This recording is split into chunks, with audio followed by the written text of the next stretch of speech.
Anyone up for a fight in a hyper-generically named location? There's nothing much to say in the army screen. I won't even bother showing the before and after shots since all I did was refill everyone. And now I'm going to head into the battle. So...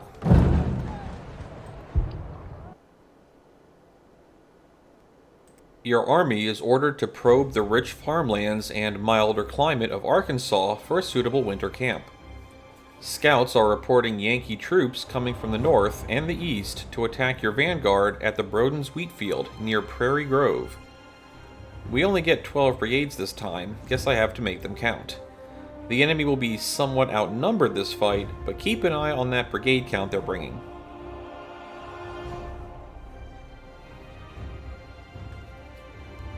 Your vanguard is attacked at the Broden's wheat field. There is no time to withdraw, so you must prepare to defend your position.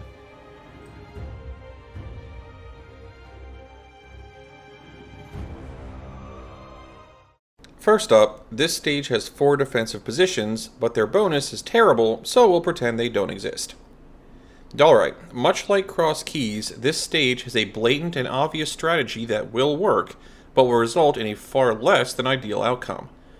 That strategy is to occupy the 3 small groves here, putting a couple backup units in the woods here to prevent a surround, and packing in artillery and backup infantry to fend off all comers. And sweetening the deal, these 3 groves are mostly counted as dense forest, making their cover bonus pretty great. I've tried this myself with varying amounts of infantry and artillery. My attempts tend to result in an army of about 15,000 men and guns, and taking about 3,000 in casualties, primarily from these spots, while the Union send in about 12,000 men and lose about 40% of them. It is certainly the easiest strategy to approach this map from, as all you have to do is the initial setup, and then sit back and watch cannonballs fly for the 2.5 game hours this map lasts, while only occasionally swapping in a fresh infantry brigade to the most hammered spots. However, I'm going to do something completely unusual for me in a bid to make both Hannibal and Zhuge Liang proud. The reason for a non-standard strategy is that the Union will be using aspects of this stage you may not be used to dealing with or even aware of at all. So, let's show their deployment. Over on the right, there will be 3 infantry spawning in right at the road here. At the north, there will be 3 infantry and a large cannon battery coming in from this area, and on the left, a single infantry brigade and 2 large cannon batteries will come in from here. That is only 10 units, however. I said in the stage intro to watch that brigade count, because there will be 8 more units entering this fight, a mix of cavalry and skirmishers distributed along the entire map edge. The skirmishers and cavalry will be bringing something the Union haven't had for most of the campaign so far: tactically intelligent light forces. If you set up in the center, the skirmishers will continue to dart in and out of vision range to keep you spotted, and the cavalry, and perhaps a random infantry or 2, will continuously try to make probing moves around the edges to try and get behind you and into your juicy cannon and supply wagon line. By itself, this wouldn't be horrible, but there's another thing you need to know over here. This area is a high hill, and at the top of it is a vision point. If uncontested, the Union will set 2 large cannon batteries up here and barrage you constantly from a location you probably won't be able to have your own eyes on. Or in other words, they can hit you and you can't hit them back. So what can be done about this, and what do Hannibal and Zhuge Liang have to do with it? Well, Hannibal was the guy who surrounded the ancient Roman army by collapsing the center, and Liang was the guy in ancient China who completely abandoned a city to avoid a slaughter and ended up getting to keep it anyway. I'll be deploying my 12 units as 11 infantry and the Snipesomers. The only infantry I won't bring in is the 3-star brigade. I will also be bringing in no cannons at all. My army will be in 2 teams. The Snipesomers, 3 scrubs, including the melee group, 1 sniper and 1 mid-range will start on the left side, and everyone else will be on the right. The right side force will want to be in the very corner of the deploy box. The left side will have the snipers in the corner, and the other 5 groups positioned in such a way that they can make a clear run to the river without slowing down by dragging part of their formations through the woods.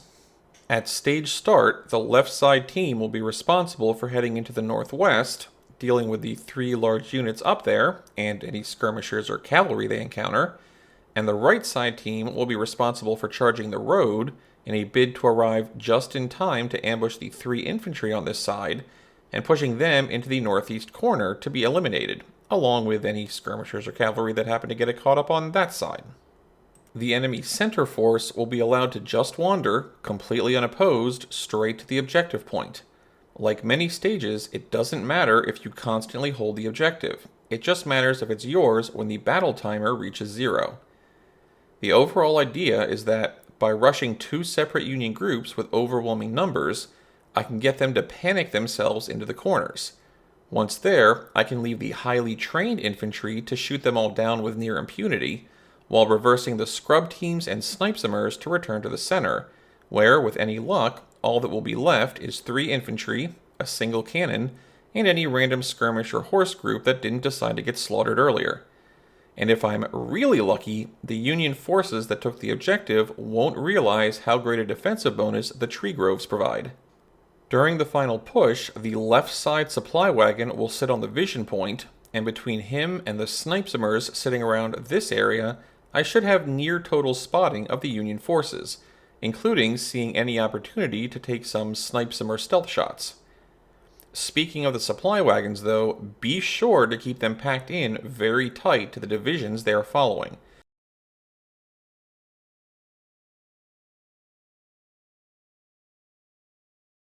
Otherwise, something like this may happen.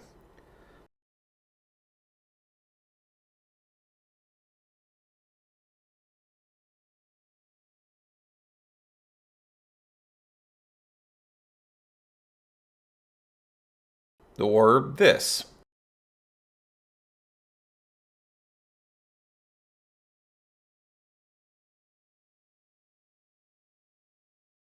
And we don't want that. I mean, they're carrying our post-battle celebratory ice cream.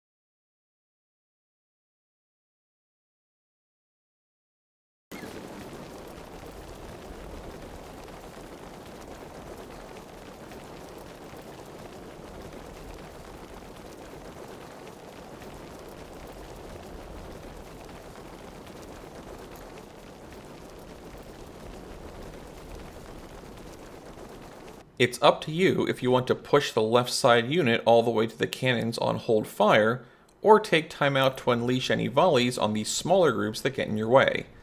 I decided taking an extra artillery hit was worth smacking this group of horses down hard, but you may decide differently.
This little formation spreading wasn't exactly what I had in mind, but since it's a scrub team up front, it could have been way worse.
Alright, all the major northwest forces are in full rout.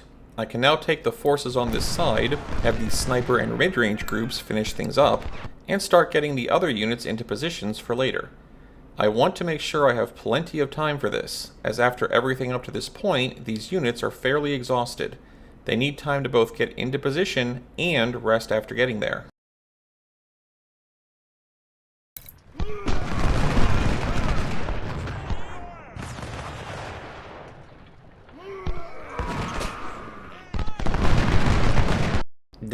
Okay, the Union Center Group normally doesn't send anyone meaningful to the northeast like this.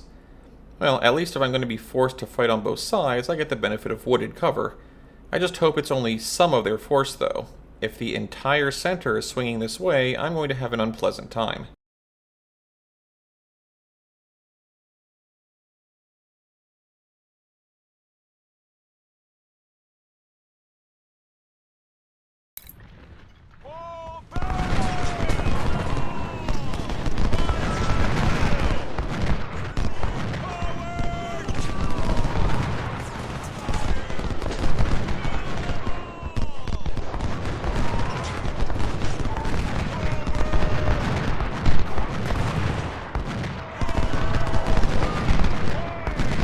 Yep, that's most of the Union Center. Save me, trees! Though, at the very least, the final Union battery has revealed itself and is out in the open. If I manage to free up a brigade or two in all this, I might be able to completely eliminate every last cannon the Union brought.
I think I am just barely going to have enough brigades to handle this effectively.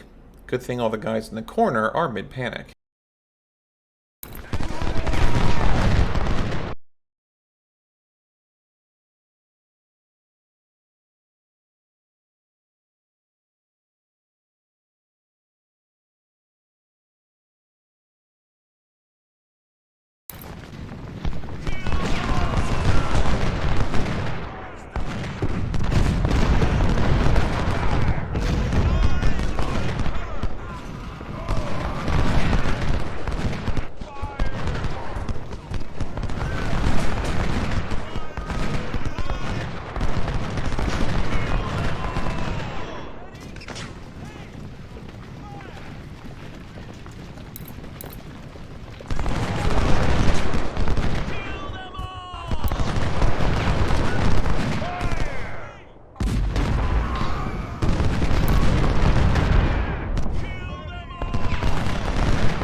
The Union cannons saw the writing on the wall and tried to get to the center before they could be chased.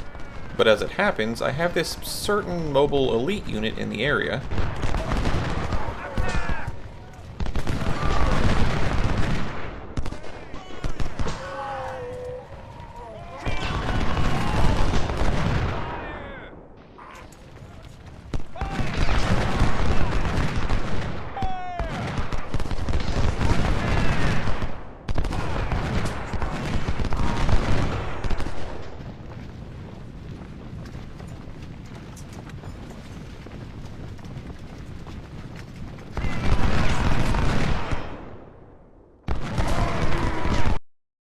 But with the exciting near sandwich in the top right resolved, it's time to start moving men from there to the upcoming central fight.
And at the end of the day, I do end up getting to use the huge cover bonus of these woods after all.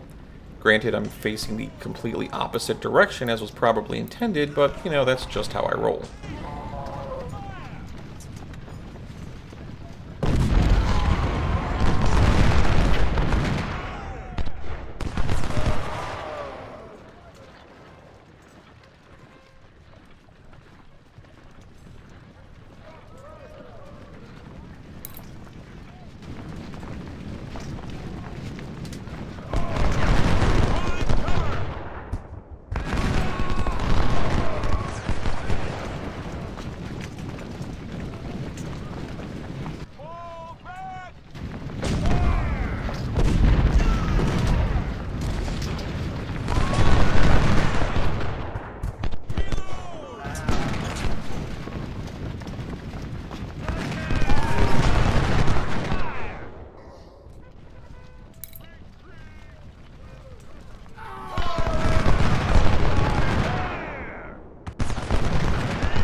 That timer is getting pretty low. I should probably step on that flag there.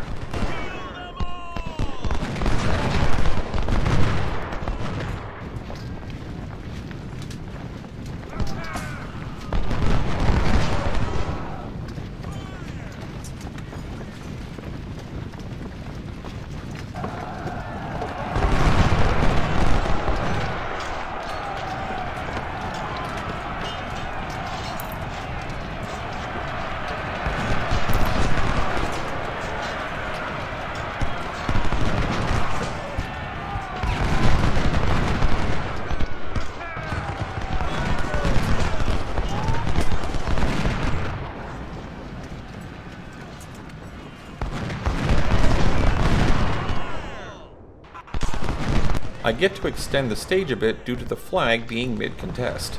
Given the disarray the Union forces are in, I think it'll be worth it in this case to drag this out a bit.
Oh, hey, a surrender. Nice. And right before the stage hard ends at 1000 on the clock, too.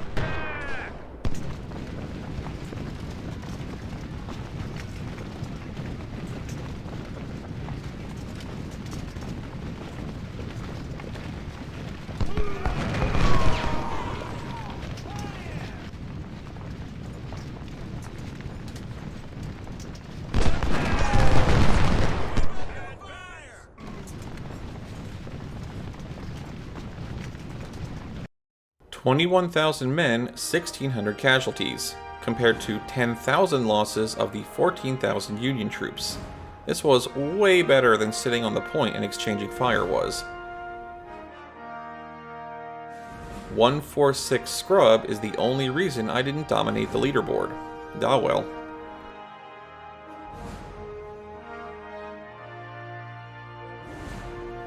Sorting by casualties, not only did I not take many overall, but the vast majority I did take was on the scrub groups. This really could not have gone better.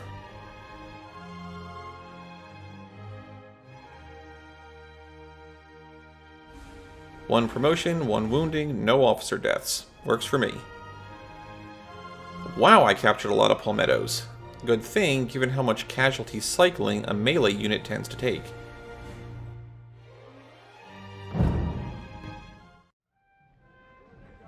Oh, hey, a medal.